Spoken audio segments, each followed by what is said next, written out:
Let us be in a spirit of prayer. God, may the words of my mouth and the meditations of all our hearts be acceptable in your sight, our rock and our Redeemer. Amen.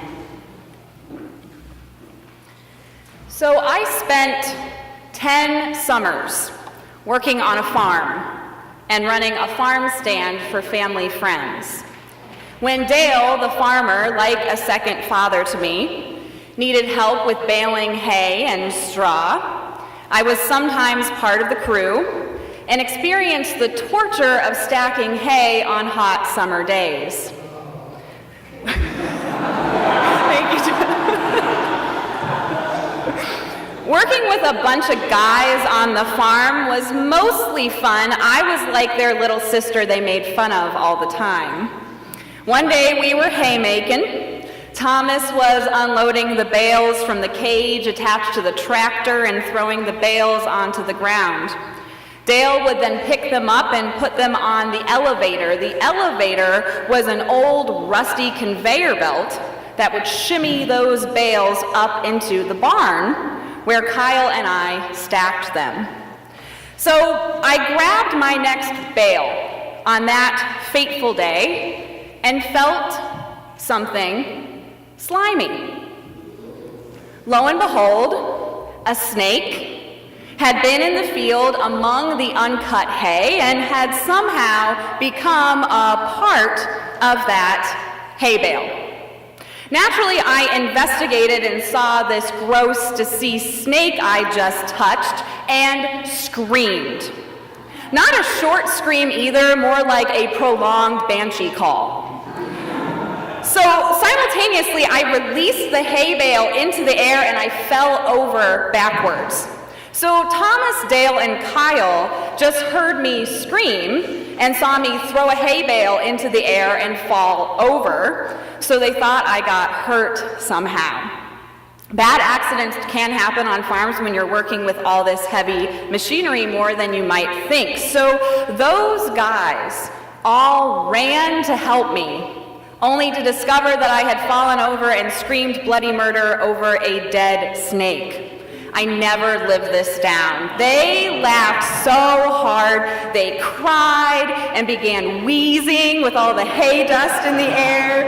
And so the story of Lauren and the snake, it never got old for them. I was over it pretty quickly. Now, as much as those guys teased me, both before, during, and after the snake incident, I couldn't fathom the care and protection they actually had for me until they thought I got hurt and came running to help. In retrospect, their concern for my well-being was really sweet. So part of what I love about our gospel story today is Peter's reaction to Jesus. It's also really sweet, and he just comes running. Peter jumps off the boat and runs to shore as fast as he can when the beloved disciple realizes and proclaims that Jesus is right over there. Peter can't keep his excitement contained. He has to run to see Jesus on the beach now. No, Jesus isn't in trouble or hurt. It's just this beautiful moment of Peter in action, jumping, swimming, and running to see his teacher and friend, to tend to him somehow, to be next to him. But what does Peter discover when he finds Jesus on that beach? Jesus with a fire going, making some breakfast for him and for the other disciples. Growing up in the Midwest, with cows and corn and family farms and working on a farm for years, I know how difficult farm life can be. But it's hard for me to fathom what life on the oceans and seas must be like, how difficult it must be to fish, not for leisure or sport, but because it's your job. It's how you feed your family. New England's fishing industry was dealt a huge blow just last year when the New England Fishery Management Council voted to slash the legal harvest of cod by 77% in the Gulf of Maine. Researchers at the University of New Hampshire maintain that cod stocks declined by 90% due to overfishing and changes to marine ecosystems, some of these changes caused by climate change. So right now, there are fishermen all across New England that once made 100 trips out to sea and now only make 15 to 30 trips. What has always been an unrelenting job is now becoming nearly impossible for some folks to perform and actually make a living. Fishermen are literally selling their boats and walking away from these waters that their families may have fished for generations. So let's remember that some of Jesus' disciples were fishermen, out on choppy, unreliable water, trying to catch some fish to feed their families. Today we hear how hard it is to fish sometimes, even back then.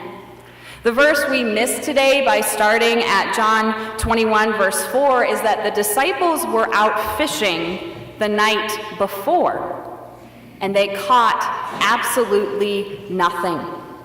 Peter had said to his buddies, "I'm going fishing." And they replied, "We'll go with you." And they had no luck. No fish in their nets. They spent the night in that boat, and they came up empty-handed. So let's orient ourselves for a second. The disciples are in the middle of these life-altering and world-altering events, the crucifixion and resurrection, just that little thing. And they apparently just want to go fishing. Why not?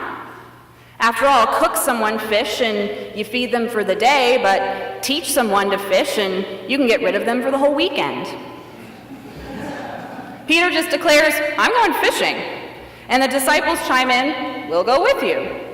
Maybe, and especially in times like these, they needed the distraction to get back to something that made sense again.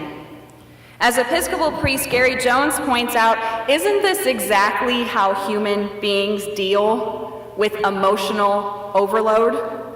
By trying to get back to the familiar, returning to our former lives as best we can.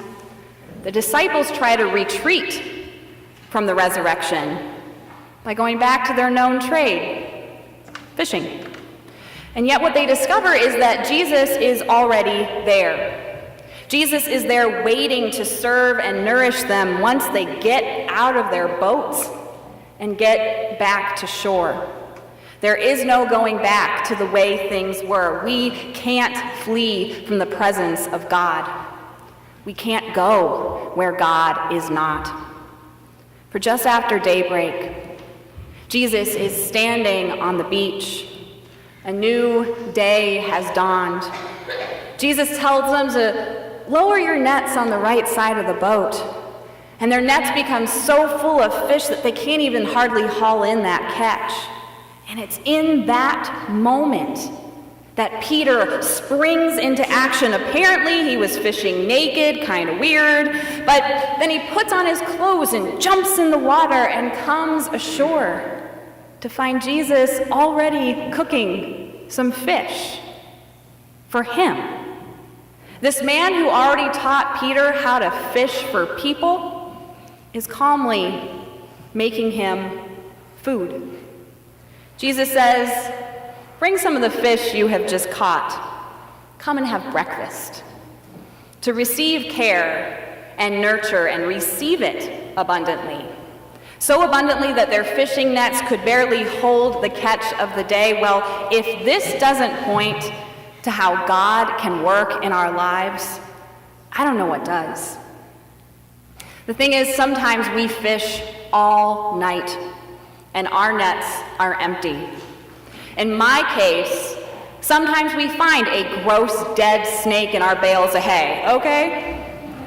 But maybe Compassion and nurture are right there on the horizon, and maybe we meet those grace-filled moments with childlike vigor and energy and delight, like Peter leaping into the water to have some breakfast with Jesus on that beach. Jesus does call out to us, ready to feed us in the midst of our daily labors. But let's have the courage to get out of our boats and jump at the chance to experience God in our lives, to experience new life and abundance freely offered. Never forget that in John's Gospel, Jesus begins his ministry by attending a wedding and turning water into wine to keep the party going. And Jesus ends his ministry with a fish breakfast on the beach with his friends. For Jesus came that we may have life and have it abundantly. Thanks be to God.